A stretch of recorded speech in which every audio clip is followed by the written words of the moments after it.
पहले सर्वप्रथम मैं आप सभी माताओं से, बड़े बुजुर्गों से, भाइयों से क्षमा प्रार्थी हूँ कि काफ़ी देर तक आपको इंतजार करना पड़ा, लेट हुआ। उसके लिए हाथ जोड़ करके आप सभी से मैं क्षमा याचना करता हूँ। आज मैं अपनी बात शुरू करूँ ऐसे पावन पुनीत पर्व पर। मानवता का सर्वश्रेष्ठ उदाहरण होता है कि सिर्फ अपने आगे अच्छा जीना, अच्छा जीवन जीना, अच्छी सुविधा का उपभोग करना, ये तो हर व्यक्ति का कर्म होता है और ईश्वर जैसा जो काम करता है वैसा उसको फल मिलता है। लेकिन अपने जीवन में जो आप सुख सुविधा का उपभोग कर रहे हैं, उसमें से अपने लोगों के लिए सोचना, अपने मूल स्थान के लिए सोचना, अपने घर के लिए सोचना, ऐसा काम करने वाले मानवता का सबसे बड़ा उदाहरण पेश करते हैं। ऐसे में मैं आनंद पटेल दयालु जी को बहुत बहुत हृदय की गहराई से शुभकामनाएं प्रेषित करता हूं कि आप कहीं भी हैं, किसी भी ऊंचाई पर हैं, कुछ भी कर रहे हैं, लेकिन आप ये काम नहीं भूले कि हमारे चाचा, हमारी मौसा, हमारी मौसी, हमारे दादा, हमारे भाई बंधु, जहाँ से मैं निकला हूँ, जिस जगह से मैं आज, जहाँ भी आप प्रदेश के उपाध्यक्ष हैं, आज पूरे उत्तर प्रदेश में आनंद पटेल दयालु को सब लोग जानते हैं। कई जिलों में आनंद पटेल दयालु जी का अपना एक बड़ा प्रभाव है। अपना दलस के आप बड़े नेताओं में हैं, लेकिन उसके बाद भी इनकी महानता देखिए कि अपने गांव में, अपने घर में, अपने भाई, अपने रिश्तेदार, अपने दयाद, अपने पटीदार के बीच कंबल वितरण का कार्यक्रम कर रहे हैं। ऐसे समय में जब बाहर निकलते हैं तो अपने पीछे की कमजोरी को छोड़ देते हैं या त्याग कर देते हैं या उससे घृणा करने लगते हैं, कह रहे नहीं वो चीज हमें याद नहीं करना। तो उस समय में आनंद पटेल दयालु जैसा एक युवा दुनिया को राह दिखाते हुए वापस अपने गांव की भूमि पर आता है, अपने लोगों के बीच में आता है और जो भी उनसे हो पाता है वो करने का प्रयास करते हैं। कंबल वितरण का एक छोटा सा समारोह है, एक कार्यक्रम है, टोकन ऑफ, मैं इसको कहूँगा token of love, token of respect,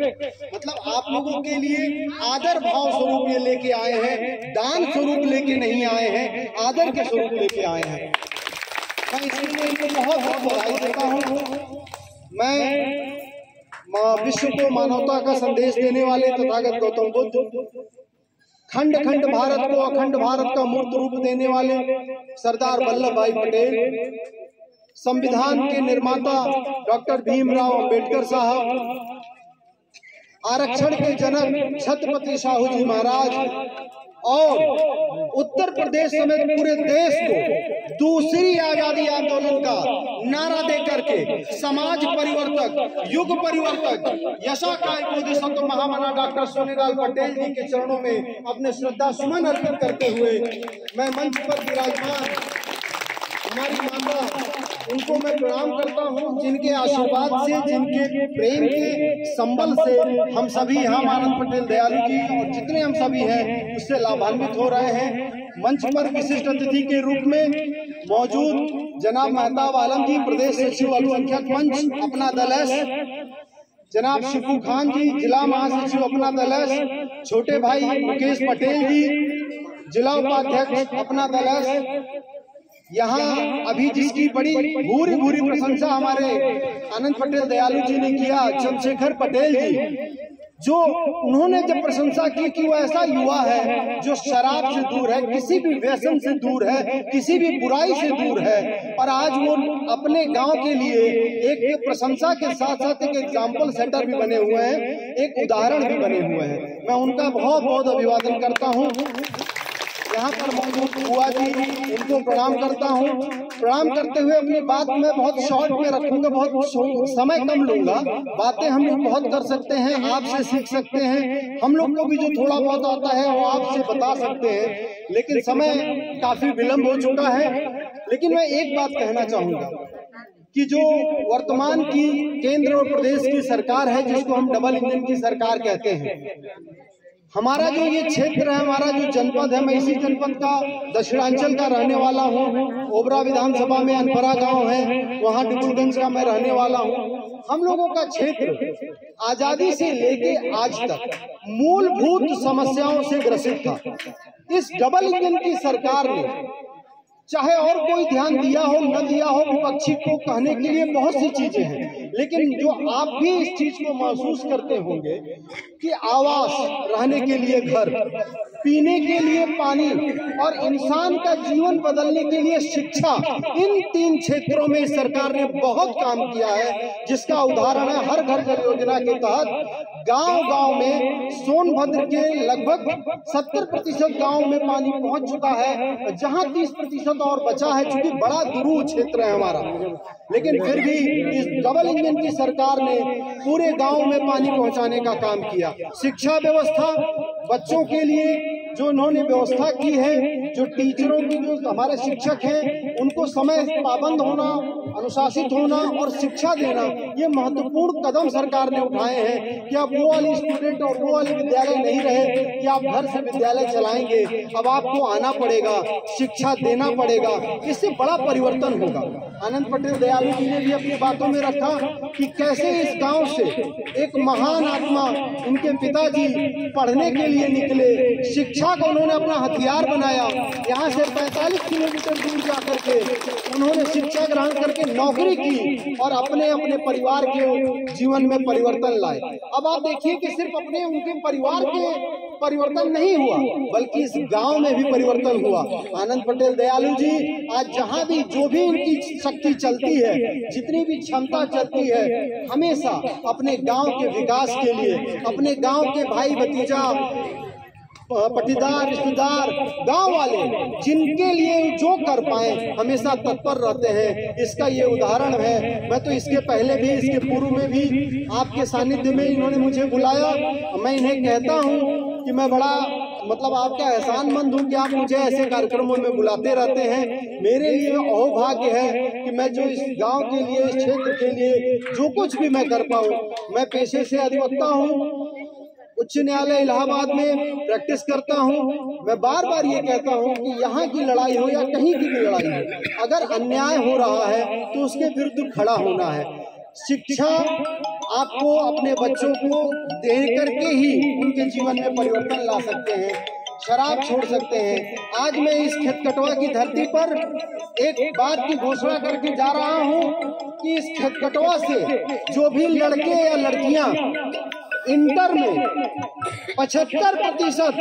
अगर वो पाते हैं तो उनके आगे की शिक्षा में 50% से अधिक की जो भी योगदान होगा मैं अपने स्वयं से करूंगा।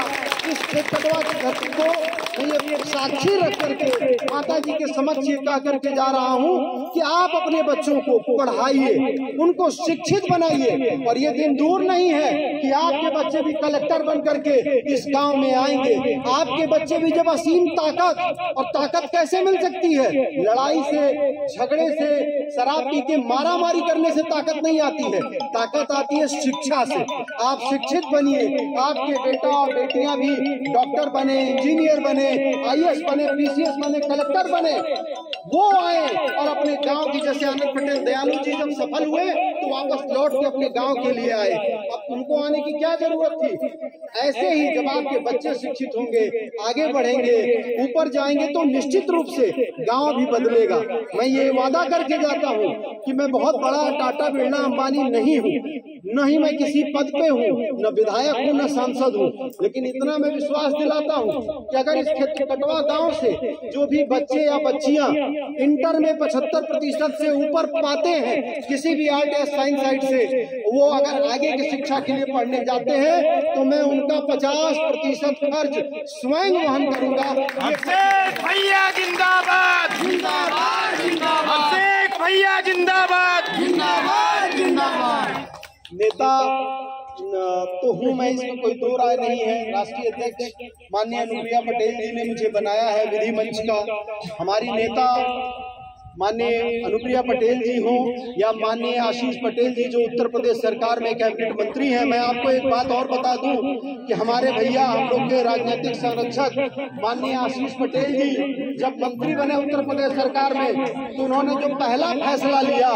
सोनभद्र मिर्जापुर को देखते हुए, वो पहला फैसला ये था कि सोनभद्र उत्तर प्रदेश और पूरे उत्तर प्रदेश से कोई भी अनुसूचित जनजाति, अनुसूचित जाति की लड़की अगर इंजीनियरिंग क्वालिफाई करके पढ़ने के लिए आएगी तो उसकी पूरी की पूरी फीस माफ रहेगी, उसे सिर्फ 1 रुपए में शिक्षा मिलेगी। 1 रुपए में इंजीनियर बनाने का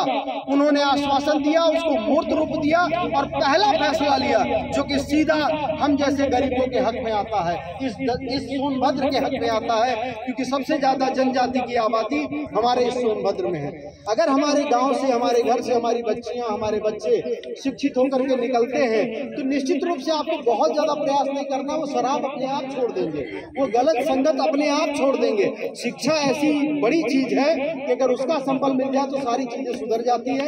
मैं बहुत ज्यादा समय न लेते हुए आप सभी लोगों को पुनः प्रणाम करता हूं और मैं ये चाहता हूं कि मेरी माताएं जो बैठी हैं यहाँ पे, जो मेरे पिता तुल्य बुजुर्ग यहाँ बैठे हैं, जो भाई बैठे हैं, एक बार हाथ उठा के इस चीज को सब लोग प्रण ले, इस धरती का, इस मिट्टी का, जिस मिट्टी में हम पैदा हुए हैं, कि अपने बच्चों को, पोता पोती को शिक्षित करने के लिए, पढ़ाने के लिए जो भी करना होगा करेंगे, उनको शिक्षित करने का काम करेंगे और शराब से बचाने का काम करेंगे। हम चाहेंगे कि आप सभी हाथ उठा के इस बात को कहें कि हम अपने बच्चों को, बोलिए, हम अपने बच्चों को, पोता पोती को शिक्षित करने का काम करेंगे, शिक्षित करने का काम करेंगे। उनको शराब और किसी भी नशे की लत से, बचाने का काम करेंगे, हाथ जोड़ेंगे, प्रेम से बोलेंगे, लेकिन उनको गलत संगत में नहीं जाने देंगे। इसी के साथ मैं अपनी वाणी को विराम देता हूँ।